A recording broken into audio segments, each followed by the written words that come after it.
자고 깨어져 지친 나를 새롭게 하소서. 성령의 바람 시들은 내 영 살리소서. 성령 하나님 이 땅 고치소서.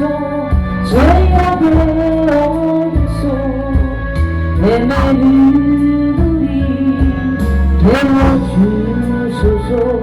성령의 불로 세상 못된 맘 태우소서.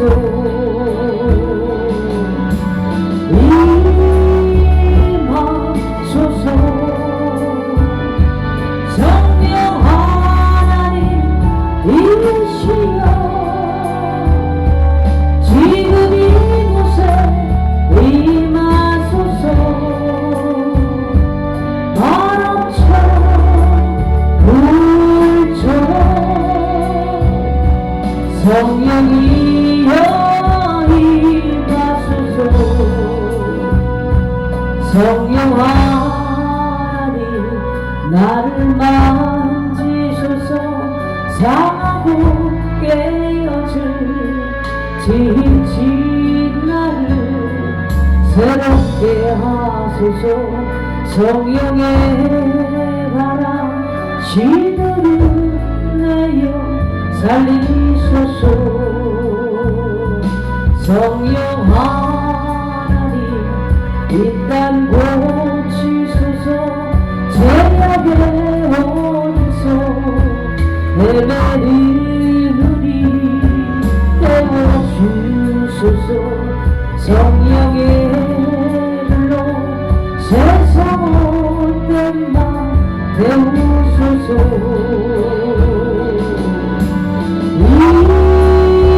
임하소서. 성령 하나님 이시여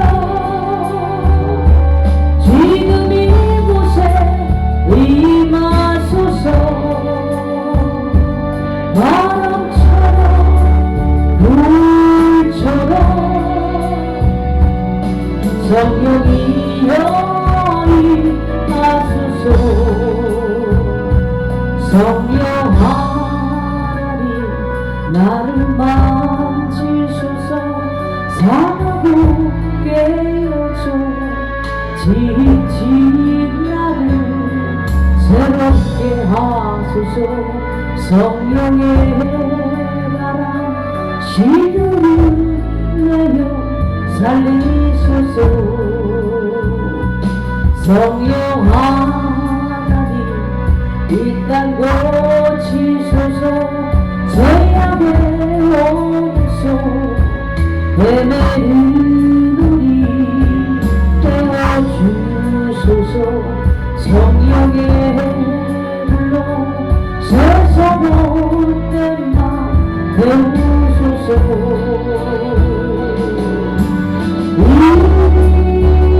임하소서. 성령 하나님 이시여 지금 이곳에 임하소서. 바람처럼 불처럼 성령이여 임하소서. 성령 하나님 나를 만지소서. 상하고 깨어져 지친 나를 새롭게 하소서.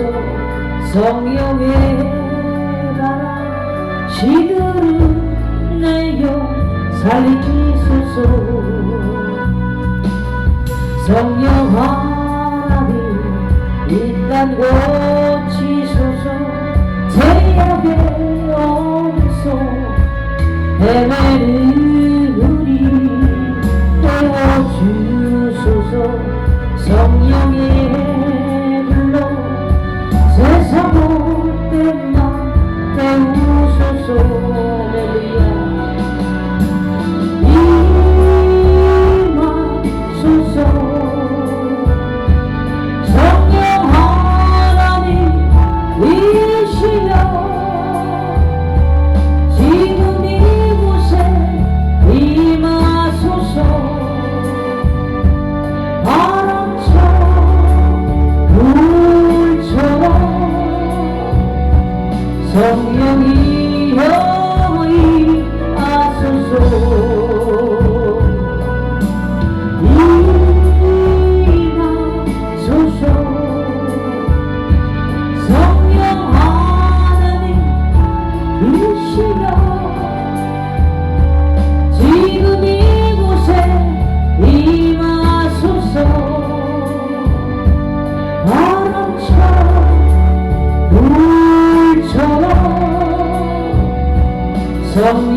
때 그런 풍경 보시며 다시 가는 분인데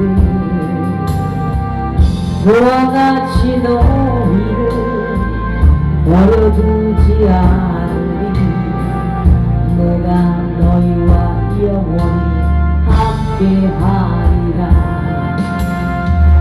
성령이 오셨네 성령이 오셨네 내 주에 보내신 성령이 오셨네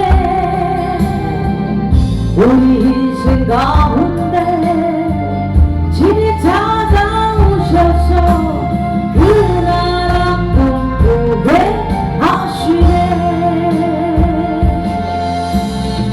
억눌린 자가 진자 자유함이 없는 자 피난처가 되시는 성령님 계시네 지령이 계신 곳에 잠자유가 있다네 진리의 여주시 성령이 오셨네 성령이 오셨네 성령이 오셨네 내 주에 보내신 성령이 오셨네 우리 인생 가운데 집에 찾아오셔서 그 나라 꿈꾸게 하시네 허무한 시절 지날 때 기쁜 한숨 내쉴 때 그런 풍경 보시며 다시 가는 분인데 그와 같이 너희를 버려두지 않으리 내가 너희와 영원히 함께하리라 성령이 오셨네 성령이 오셨네 내 주에 보내신 성령이 오셨네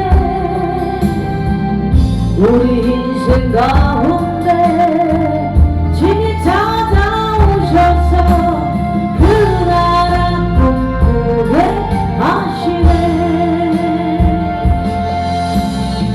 억눌린 자가 진자 자유함이 없는 자 피난처가 되시는 성령님 계시네 주영이 계신 곳에 잠자유가 있다네 진리의 여주시는 성령이 오셨네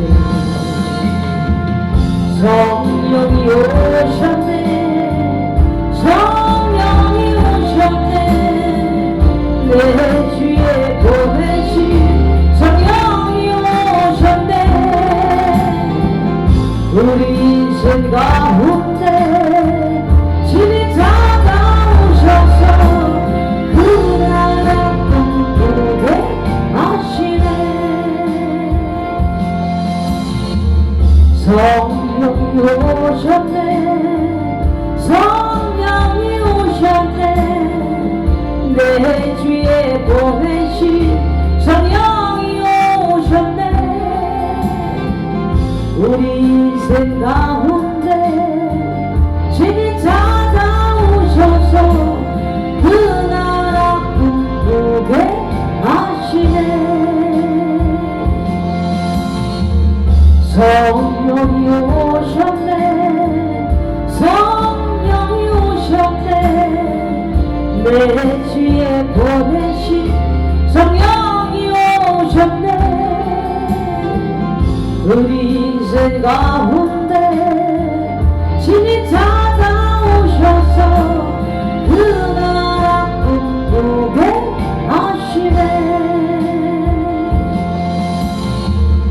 성령이 오셨네 성령이 오셨네 내 주에 보내신 성령이 오셨네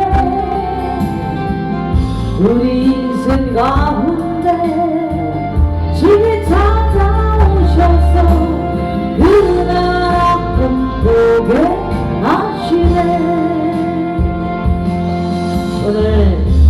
10절을 맞이하여서 우리 하나님께 기도하시겠습니다. 나는 부활이요 생명이니 오늘도 주님의 이름으로 예수께서 와서 보니 나사로가 무덤에 있은지 이미 나으리라. 베다니는 예루살렘에 가깝게 한 오리쯤 되매 많은 유대인이 마르다와 마리아에게 그 오라비의 일로 입문하러 왔더니 마르다는 예수께서 오신다는 말을 듣고 나아가 맞이하되 마르다가 예수께 여짜오되 주께서 여기 계시더라면 내 오라비가 죽지 아니하겠나이다. 그러나 나는 이제라도 주께서 무엇이든지 하나님께 구하시는 것을 하나님이 주실 줄을 아나이다. 예수께서 이르시되 내 오라비가 다시 살아나리라. 마르다가 이르되 마지막 날 구할 때는 다시 살아날 줄 내가 아나이다. 예수께서 이르시되 나는 부활이요 생명이니 나를 믿는 자는 죽어도 살겠고 무릇 살아서 나를 믿는 자는 영원히 죽지 아니하리니 이것을 내가 믿느냐. 주여 그러하오이다. 주는 그리스도시요 세상에 오시는 하나님의 아들인 줄 내가 믿나이다. 사랑의 하나님 감사합니다. 우리 하나님께서 오늘도 아버지여 부활주일을 맞이하여서 이게 주님 앞에 예수님을 찬양하며 주님 앞에 나와서 이렇게 머리 숙여 겸손히 그 마리아의 믿음을 아버지 신종했던 것처럼 그러한 마리아의 겸손을 나타나 보여줄 수 있도록 주님 축복하여 주시옵시고 오늘도 아버지요 주님의 이름으로 예수님의 이름으로 오늘도 우리 하나님의 예수님의 아들 그 아들 예수 그리스도가 아버지와 다시 무덤을 뚫고 이 땅에 아버지여 다시 부활시켜 주셨습니다. 하나님 다시 한번 그 부활의 예수님을 찬양할 수 있도록 오늘도 말씀 속에 우리 하나님께서 기름 부어 주셔서 하나님 예수님의 말씀을 쫓아 행할 수 있도록 오늘도 하나님의 말씀을 내게 들려주게 하시고 예수님의 말씀이요 나는 부활이요 생명이니 나를 믿는 자는 죽지 아니한다고 말씀하셨습니다. 오늘도 그 예수님의 이름으로 순종하며 나아갈 때 우리에게 더 큰 한량없는 주님의 눈물로 주님의 사랑으로 예수님의 심장으로 다시 한번 우리에게 찾아와 주옵소서. 감사드리며 살아계신 예수 그리스도의 이름으로 기도드리옵나이다. 아멘.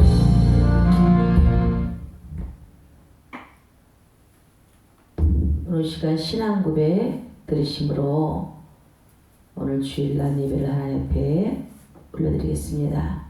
전능하사 천지를 만드신 하나님 아버지를 내가 믿사오며 그 외아들 우리 주 예수 그리스도를 믿사오니 이는 성령으로 잉태하사 동정녀 마리아에게 나시고 본디오 빌라도에게 고난을 받으사 십자가에 못 박혀 죽으시고 장사한 지 사흘 만에 죽은 자 가운데서 다시 살아나시며 하늘에 오르사 전능하신 하나님 우편에 앉아 계시다가 저리로서 산자와 죽은 자를 심판하러 오시리라. 성령을 믿사오며 거룩한 공예와 성도가 서로 교통하는 것과 죄를 사해 주시는 것과 몸이 다시 사는 것과 영원히 사는 것을 믿사옵나이다.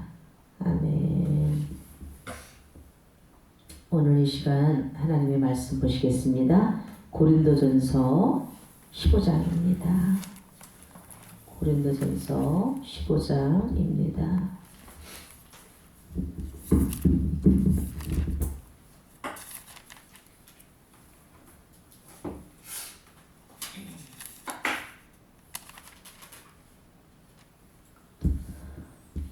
오늘 고린도전서 15장 35절에서 38절입니다.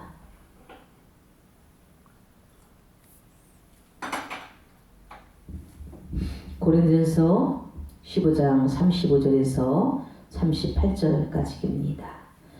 누가 묻기를 죽은 자들이 어떻게 다시 살아나며 어떠한 몸으로 오느냐 하리니 어리석은 자여 내가 뿌리는 씨가 죽지 않으면 살아나지 못하겠고 또 내가 뿌리는 것은 장래 형체를 뿌리는 것이요 만일 다만 밀이나 다른 것의 알맹이뿐이로되 하나님이 그 뜻대로 그에게 형체를 주시되 각 종자에게 그 형체를 주시느니라.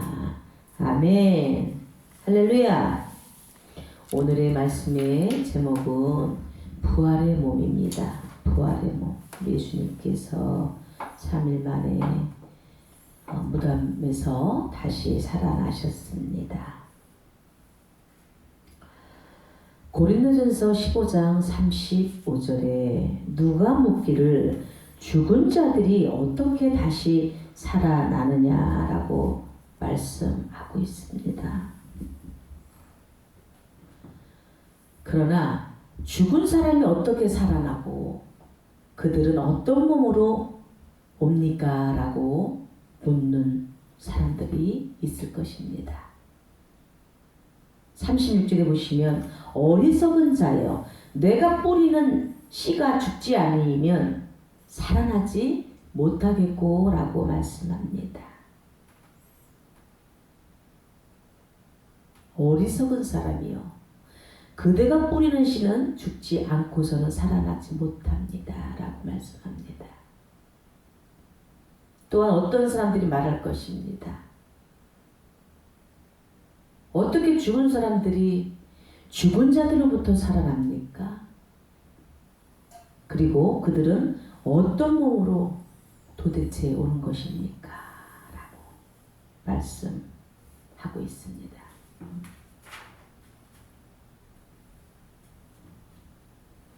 (35절에도) 또 내가 뿌리는 것은 장래의 형체를 뿌리는 것이 아니요 다만 밀이나 다른 것의 알맹이 뿐이로되 라고 말씀합니다.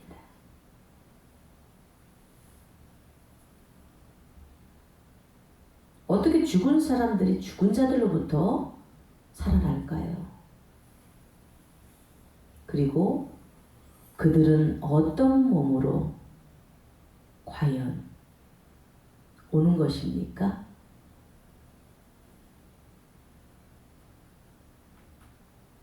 두 가지 질문으로 되어 있습니다. 35절에 하나는 부활의 방법에 대한 질문이 있고 또 다른 하나는 부활한 후의 상태에 대한 질문을 하는 것입니다. 이 질문의 첫째로는 부활의 원인과 방법에 대한 것이 있고 둘째로는 부활체의 성질에 대한 것이 있습니다. 어떤 사람은 죽은 사람들이 어떻게 살아날까를 하고 물을 것입니다. 부활의 교리를 반대하는 고린도 교인들은 다음과 같이 이렇게 질문하고 있습니다. 죽은 자들이 어떻게 무슨 능력으로 다시 살아날 수 있어요? 이 질문은 부활에 불가능하다고 의심하는 사람들의 조롱하는 질문입니다. 또한 어떤 사람은 어떤 몸으로 올 것인가 하고 묻습니다. 죽은 자들이 그리스도와 함께 더불어 무덤에서 어떤 몸으로 과연 나올 것일까? 라고요. 전자는 부활의 가능성을 나타내 보이고 있고 후자는 부활의 형체를 묻는 말이 나옵니다. 전자는 부활의 가능성을 의심하거나 부정하는 말씀이 있고 후자는 죽은 몸이 그대로 살아납니다 라고 질문하고 있어요. 죽어서 썩어질 육체가 부활한 후에 어떤 종류의 몸으로 오는 것일까? 이러한 부정적인 질문을 하는 사람들이 많이 있을 것입니다. 36절의 첫째 질문에 대한 답입니다. 어리석은 자여 내가 뿌리는 씨가 죽지 않으면 살아나지 못하겠고 라고 나옵니다. 또 35절의 질문에 대하여서도 누가 묻기를 죽은 자들이 어떻게 다시 살아나며 어떤 몸으로 오느냐라고 말씀하고 있어요. 하나님의 지혜로운 대답을 말씀하고 있습니다. 그는 이러한 질문을 한 사람을 향하여 어리석은 너희요라고 불렀습니다. 내가 씨를 뿌리면서 새싹이 나오는 것을 모르느냐라는 뜻입니다. 죽은 사람들이 어떻게 살아날 수 있을까라는 묻는 자들에게 사도 바울은 뿌린 씨가 썩어야 다시 살아난다는 것 같이 죽은 자들도 다시 살아날 수 있다라고 대답하고 있습니다. 사도 바울은 부활이 불가능하다는 태도를 취하는 사람들에게 논박하고 있습니다.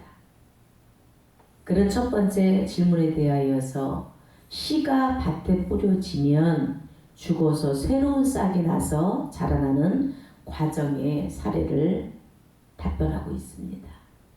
씨 안에는 그 씨 안에 있는 생명이 해체되어야 새로운 싹이 돋아난다라고 합니다.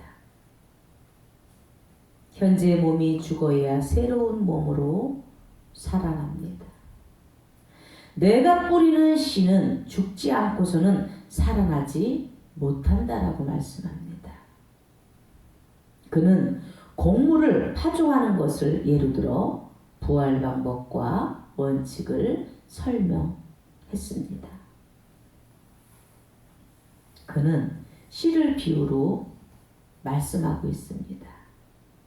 씨가 땅에 뿌려지면 죽습니다.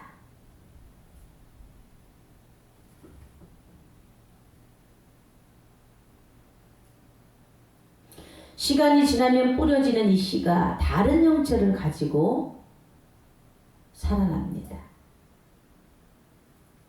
씨앗이 땅에 뿌려지면 씨앗이 눈에서 싹이 나게 되고 몸체는 죽어서 싹을 키우게 됩니다. 사도 바울은 땅 위에 떨어지는 밀알에 대하여 기록한 요한과 비슷한 생각을 상세히 설명하고 있습니다. 밀알 하나가 땅에 떨어져서 죽지 않으면 한 알 그대로 있고 죽으면 열매를 많이 맺는다라고 요한복음 12장 24절에 말씀하고 있습니다. 하나님의 능력이 나타나야 부활이 가능하다라고 말씀합니다. 주님의 영이 내게 물으셨습니다. 사람아, 이 뼈들이 살아날 수 있겠느냐?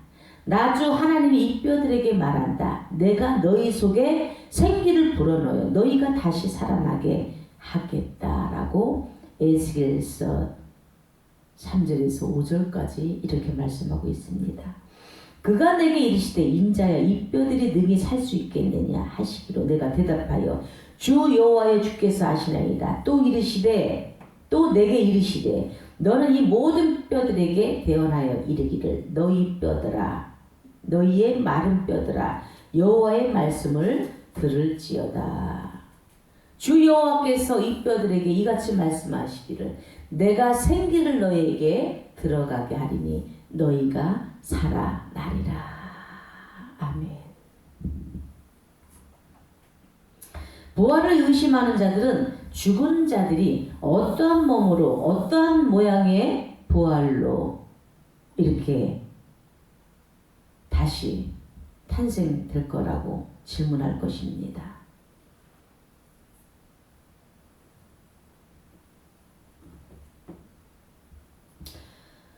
사도 바울은 두 번째 질문에 대한 대답을 37절에서 38절에 우리가 계속 지금 말씀을 읽었습니다. 또 내가 뿌리는 것은 장래의 형체를 뿌리는 것이 아니요 다만 밀이나 다른 것의 알맹이뿐이로되 하나님이 그 뜻대로 그에게 형체를 주시되 각 종자에게 그 형체를 주시느니라 라고 말씀하고 있어요. 그는 자연계의 식물을 예로 들어서 부활의 형체를 말씀하고 있습니다. 농부는 단지 하나의 씨앗을 뿌립니다. 씨를 뿌리는 사람은 다만 나달을 뿌리는 것입니다. 뿌려진 그 씨는 분해되어 그 형체가 없어집니다. 헬라인들은 영원 불멸만을 시인했습니다. 유대인들은 현재의 몸과 부활의 몸이 동일하다고 믿었습니다. 그러나 사도 바울은 이 두 가지를 부정했습니다. 씨가 싹이 날 때에 하나님이 전혀 다른 몸을 주신다. 그 씨의 눈에서 생명이 돋는 밀이든지 어떤 곡식의 땅에 뿌려지면 그 씨앗들과는 다른 모양의 싹이 나서 자라게 된다라고 뿌려진 그 씨와 싹은 각각 다른 형체를 가진다라고 합니다. 싹은 씨와 다른 형체로 나타납니다. 곧 부활의 몸과 이 생전의 육체와는 다른 형태로 부활할 것이다라는 것입니다. 씨의 형체와 그것에서 돋아난 싹의 형체가 다르듯이 지금 현재의 몸과 부활의 몸의 형체가 같지 않다라는 것입니다. 우리의 부활의 신앙은 씨를 파종하고 추수하는 것과 같다고 말씀합니다. 씨가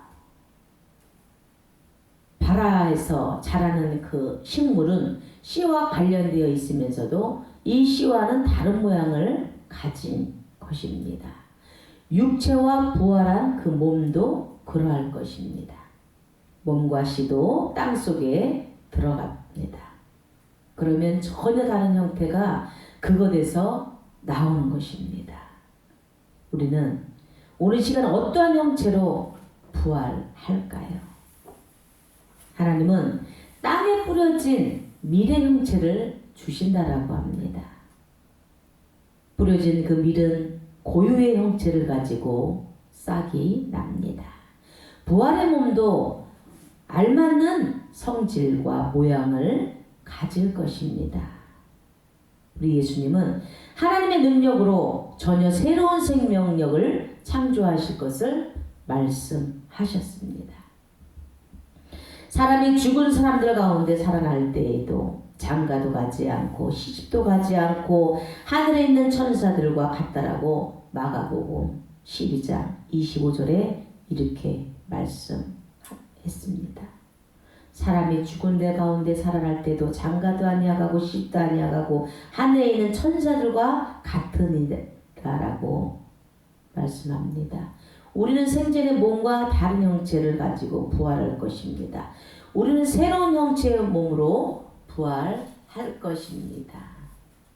사랑하는 여러분, 우리 하나님의 그 씨앗의 몸을 하나님께서 원하시는 대로 고린도전서 15장 38절에 이렇게 말씀합니다. 그러나 하나님은 택하신 대로 씨앗의 몸을 주시고 그 씨의 각자에게 각기 몸을 주신다라고 말씀합니다. 말씀을 정리합니다. 이 말씀은 우리 하나님은 택하신 대로 씨앗의 몸을 주시고 그 씨의 각자에게 각기 몸을 주십니다. 하나님께서 원하신 대로라는 그 말씀의 구절이 중요합니다. 36절 37절 그 본문 말씀에 그대로라는 말과 같은 말입니다. 하나님은 그 씨앗에 따라 각기 몸을 주신다라고 말씀합니다. 씨를 뿌리는 자는 그대이지만 씨앗에서 싹이 나게 하고 형체를 주시는 분은 하나님이십니다. 하나님은 씨들에게 각각 다른 형체의 싹을 내게 하시고 발육시켜 주십니다. 하나님이 말씀하시기를 땅은 푸른 우물 돋아나게 하여라. 씨를 맺는 식물과 씨 있는 열매를 맺는 나무가 그 종류대로 땅 위에 돋아나게 하여라 하시니라. 그대로 되었더라. 아멘. 창세기 1장 11절 그렇게 말씀하고 계십니다. 하나님은 선택하신 대로 그 씨앗에게 몸을 주십니다. 하나님은 뜻하신 대로 뿌려진 씨앗에 몸을 주시고 그 하나하나의 씨앗에게 각기 특유의 몸을 주십니다. 각기 고유한 몸이 씨앗에게 주어진다라는 그 씨는 그 종류에 따라서 하나님이 주신 대로 형체를 갖는다라는 것입니다. 이 뿌려진 씨앗이 썩어져서 새로운 형태의 식물로 살아나고 이 씨앗은 새로운 식물의 형태로 자라나고 또한 새로운